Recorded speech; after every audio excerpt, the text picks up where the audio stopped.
One of the strangest parts about moving on that I never really see anybody talk about is the grief that comes with having actually moved on. I guess it serves as proof to us of the futility of all the great things in life. And when I say moving on, I'm not necessarily talking about love and relationships and other people, while of course it applies to all of those things. I'm also talking about moving on from stages of our lives where we were versions of ourselves that life will never allow us to be again. Events in our lives that will only ever serve as nostalgia to us in the future.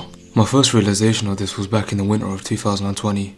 I was 15 and studying drama, and every day after school me and my friends would come together to rehearse our performances. We'd get very little actual work done because we were all just so consumed by having a good time. We'd leave when it got dark and the teachers would have to kick us out, and we'd all walk home together.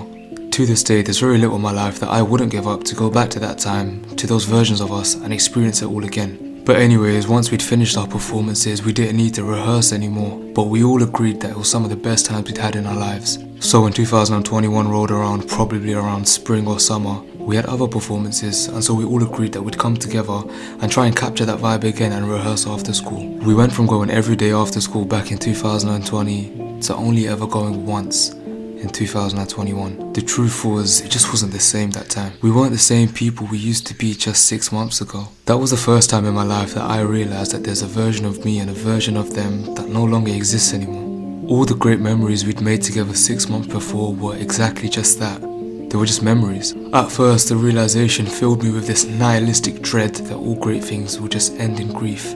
So maybe it was all just meaningless. Was that version of me ever a true representation of who I am? Were those versions of them ever a true representation of who they are? And the same can happen when you move on from someone you loved. There was a version of you that promised you'd love this person forever and you wholeheartedly meant it, but after however long, that love just isn't there anymore. So are you just as dishonest as the person who may have never loved you to begin with? After a few more years of this inevitable cycle of love and grief, I finally realized something. Nothing profound, but something I think you can only learn through experience and maturing. What I thought at 16 was true. All great things do end in grief, whether that be through circumstance or death.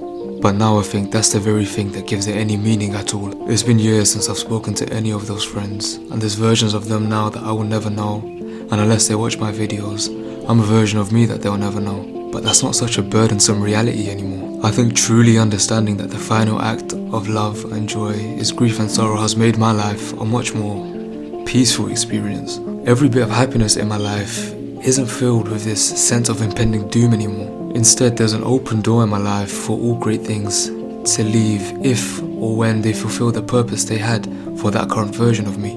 I cherish every bit of goodness in my life so much more because I know that one day it will cease to exist. I'm traveling around the world with my best friend this year, and I know for a fact that this will be some of the most nostalgic parts of my youth in the future, but I'm grateful for that this time. Of course, even now when good things end, I'm filled with a profound sense of deep grief, but I appreciate that grief like a gift from a departing friend, a friend that I may never see again. Because you see, that grief is proof that there was once joy, and there will be joy again someday. And this isn't some new or profound idea.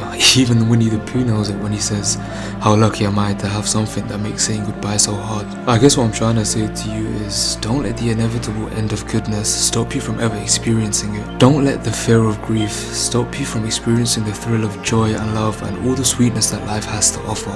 To die without having grieved is to die without ever having lived. Just because the music has to end isn't a meaning to have never danced at all. But yeah, that's all I really had on my mind tonight. I thought I'd come make a video on it. I appreciate you guys watching. If you did enjoy it, please subscribe and like and all that other fancy stuff. Check out my other videos. They're really nothing like this one, but who knows, you might enjoy it. But yeah, I hope you can take this message on board and it does do something good for you. Alright, thank you, bye.